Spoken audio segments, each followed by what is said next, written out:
नमस्कार श्रोते हो. दीपक रेगे कथाकथन चॅनलवर आज तुम्ही ऐकणार आहात गौरी गाडेकर यांच्या आउटसायडर सहज वगैरे या कथासंग्रहातली कथा अंतर. पण श्रोते हो, तत्पूर्वी तुम्ही जर आत्ता चॅनलवर पहिल्यांदा आला असाल किंवा अजूनपर्यंत तुमच्याकडून चॅनल सबस्क्राईब करणं झालं नसेल तर एकच विनंती करतो, कृपया चॅनल सबस्क्राईब करा. ऐकूयात आजची कथा. गौरी गाडेकर लिखित अंतर. तिघी शेजारणी सोबत असूनही बँकेत शिरताना सीमाचं काळीज धडधडलं. तशी ही काही तिची पहिलीच वेळ नव्हती बँकेत यायची. 15 दिवसांपूर्वी खातं खोलायला आली होती ती बँकेत. त्यापूर्वी मात्र कर्जवाले साहेब स्वतःच संस्थेत यायचे. कर्जाची कागदपत्र, फोटो काढणं सगळं संस्थेतच झालं होतं. खातं खोलायला आणि आता कर्जाची पे ऑर्डर घ्यायला बँकेत यावं लागलं. म्हणजे संस्थेच्या मॅडमच म्हणाल्या तसं. सगळ्या गोष्टी इकडे आयत्या मिळाल्या तर किंमत राहणार नाही तुम्हाला त्याची. दुसरं म्हणजे बँकेत गेला तर 4 लोकात मिसळणं होईल, आत्मविश्वास वाढेल तुमचा.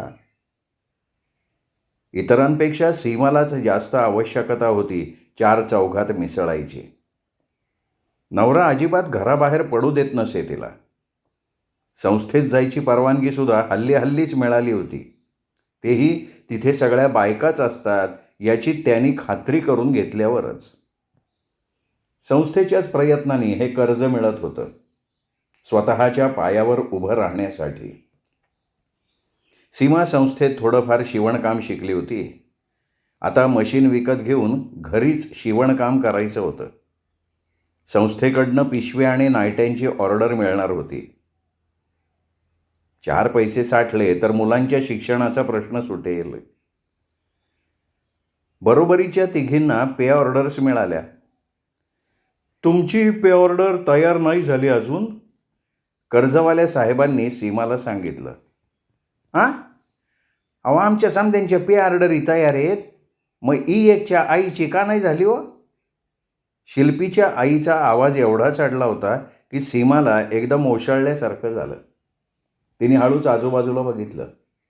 बँकेतल्या सगळ्यांच्या, तिथे काम करणाऱ्यांच्या आणि तिथे खातं असलेल्या लोकांच्याही नजरा त्यांच्याकडेच वळल्या होत्या. हे बघा, ओरडायचं काम नाही हं. यांच्या लोन ॲप्लिकेशनवर रिमार्क आहे, साहेबांना भेटावं लागेल. कर्जवाल्या साहेबांनी शिल्पीच्या आईच्या वर आवाज काढला. म्हणजे मोठ्या साहेबांना का? सीमाने विचारलं. हो, केबिनमध्ये बसतात त्या साहेबांना. का बरं? माझ्या अर्जात काही चूक झाली आहे का? सीमाने बिचकतच विचारलं. समद्यांचे अर्ज हिने लिहून दिले आणि तिच्या स्वतःच्या अर्जात चूक आहे म्हणता वय? सीमाने शिल्पीच्या आईचा हात दाबला. तुम्ही लिहिलंय का हे? वा, छान आहे अक्षर. साहेबांचा आवाज जरा मवाळ झाला. मग शिकलेली आहे ती. या शिल्पीच्या आईचं काय करावं ते सीमाला कळना. बँकेत काम करणाऱ्या माणसासमोर 8वीपर्यंत शिकलेल्या बाईचं कौतुक म्हणजे तिला मागचं आठवलं. हीच शिल्पीची आई पूर्वी भांडणात सीमाला सुनवायची. लिवाय वाचाय येतं त्याचा त्वारानं गदावू. आमच्यावानी तू बी खातीसच ना मार, नवरा टाईट होऊन आला की. का हो, तुमच्या साहेबाला का हिच्याकडनं पैसे बिसं उकळायचं काय? हे बघा बाई, एकदम प्रामाणिक आहेत आमचे साहेब. त्यांच्याबद्दल असं काही बोललात तर तुम्हा सगळ्यांचे कर्ज अर्ज आहेत ना, कॅन्सल करून टाकू. नाही साहेब, जाऊ दे. सीमानं गयावया करत म्हटलं. त्यांचा गैरसमज झाला आहे. शिल्पीची आई, तुम्ही आणि मुन्नाची आई, तुम्ही जा घरी. तुम्हाला कामाला पण जायचं आहे ना. विजयाची आई, तुम्हीही जा. मी येते मागून मोठ्या साहेबांना भेटून. आणि वेळेत हप्ते भरा बरं का. साहेबांनी पुन्हा एकदा सगळ्यांना ठणकावलं. आणि तुमचं ॲप्लिकेशन घ्या. खालच्या मजल्यावर केबिन आहे, तिथे जा आणि मॅनेजर साहेबांना भेटा तुम्ही. सीमाने केसावरून चेहऱ्यावरून हात फिरवला. पातळ नीट केल्यासारखं केलं आणि अर्ज घेऊन ती केबिनपाशी गेली. सुलावर बसलेल्या शिपायाने हातानेच थांबायची खूण केली. सीमाच्या पोटात गोळा आला. असं केबिनमध्ये जायची वेळ तिच्या उभ्या आयुष्यात पहिल्यांदाच आली होती. तिने धीर करून समोर बघितलं. बँकेत काम करणारी सगळी माणसं कामात गर्क होती. अर्ध्या अधिक बायकाच होत्या त्यात, छान झुळझुळीत पातळ नेसलेल्या. काहींनी तर पंजाबी ड्रेस घातले होते. आपण 9वीतच पळून जाऊन लग्न केलं नसतं तर शाळा सुटली नसती, तिच्या मनात आलं. आपणही पुढे शिकलो असतो. BA BCom होऊन अशाच कुठल्या तरी छान ऑफिसमध्ये नोकरी करत असतो. मग असं बैठ्या चाळीत चाळ कसली, बरीचशी झोपडपट्टीच ती. दिवस काढायला लागले नसते तसे. मुलंही चांगल्या शाळेत गेली असती. आतला माणूस बाहेर आला. शिपायानी सीमाला आत जायची खूण केली. येऊ? दारातच थांबून तिने विचारलं. ये. सीमाने मोठ्या साहेबांकडे बघितलं. दादा. हो, दादाच होता तो. पुढचे केस जरा विरळ झाले होते. थोडा जाडाही झाला होता, पण छान दिसत होता. कडक कपडे, टाय, रुबाबदार दिसत होता अगदी. त्या कर्जवाल्या साहेबाचा साहेब शोभत होता. सीमाला स्वतःची लाज वाटली. तसं बँकेत यायचं म्हणून ती त्यातल्या त्यात नवं पातळ नेसून आली होती, पण इथे ते अगदी साधं फालतू वाटत होतं. बस. ती खुर्चीवर बसली. ती काही बोलणार तेवढ्यात हातात बरेचसे कागद घेऊन एक बाई आत शिरल्या आणि तिच्या शेजारच्या खुर्चीवर बसल्या. बराच वेळ काम चाललं होतं त्यांचं. एक एक कागद काढून त्या दादाच्या हातात देत होत्या आणि दादाला काहीतरी सांगत होत्या. तसं तर त्या मराठीतच बोलत होत्या, पण जे काही बोलत होत्या त्यातला एक शब्दही सीमाला कळला नाही. दादा मात्र लक्ष देऊन सगळं ऐकत होता. मध्ये मध्ये काही विचारतही होता आणि त्या कागदांवर सह्या करत होता. दादाकडे बघता बघता सीमाला भरून आलं. हाच तो दादा, आपले लाड करणारा, आपला अभ्यास घेणारा, मैत्रिणींशी भांडण झाल्यावर आपली समजूत घालणारा, पुन्हा सलोखा घडवून आणणारा. आपलं प्रेमाचं समजल्यावर बाबांनी लाथाबुक्क्यांनी मारलं होतं तेव्हा दादाच मध्ये पडला होता. सगळ्या कागदांवर सह्या झाल्यावर तो गठ्ठा गोळा करून त्या बाई बाहेर गेल्या. कशी आहेस? बरी आहे. मुलं काय करतात? शिकतायत. मोठा विवेक 8वीत आहे, तनुजा 6वीत आणि धाकटी प्रीती 5वीत. 3 मुलं का? बार. अभ्यासात कशी आहे?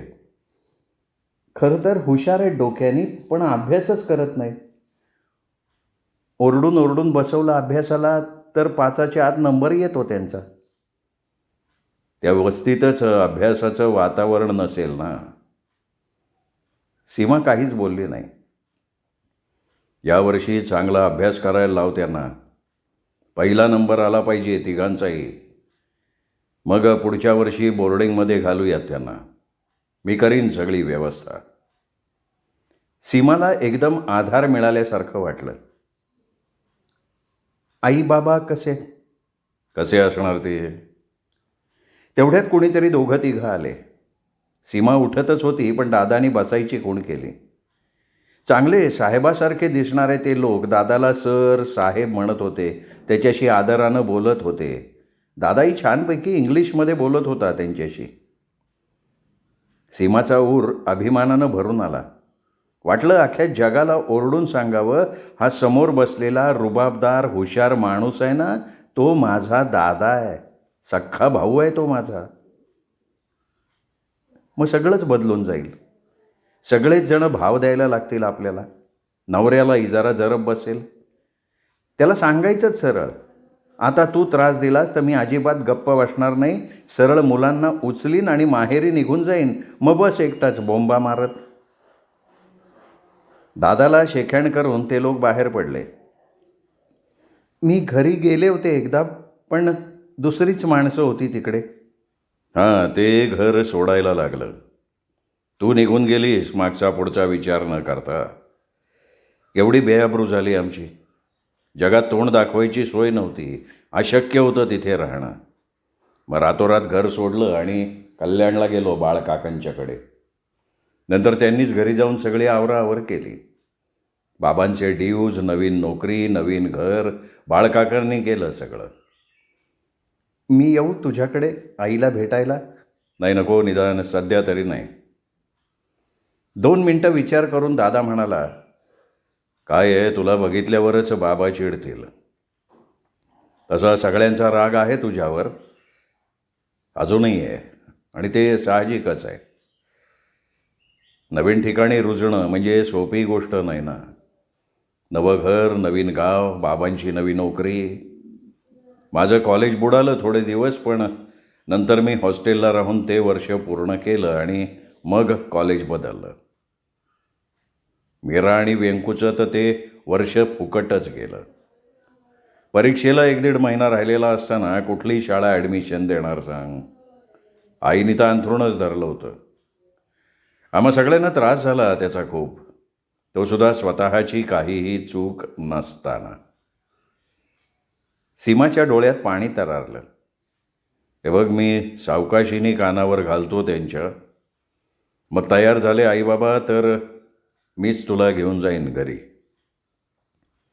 त्यांनी ड्रॉवर उघडला, एक पाकिट सीमाकडे सरकवलं. हे ठेव, कधी गरज पडली तर सांग. सीमा तशीच बसून राहिली. अगं घे, भाऊबीज आहे ती. सीमाने मग हळूच उचलून ते पाकिट पिशवीत ठेवलं. तेवढ्यात तिला अर्जाची आठवण आली. हातातला अर्ज तिने त्याच्याकडे दिला. नवऱ्याला काही व्यसन वगैरे? तेवढ्यात फोन वाजला. दादा फोनवर बोलायला लागला. काय सांगावं आता? सीमाला प्रश्न पडला. तसं मागे 2-3दा पिऊन रस्त्यात पडला होता, पण मग त्या जीवावरच्या दुखण्यातून उठल्यापासून मात्र दारू सोडण्याच्या संस्थेत जाऊन दारू सोडली होती. तरीही कधी वेळ उशीर झाला की सीमाच्या छातीत अजूनही धस्स होतं.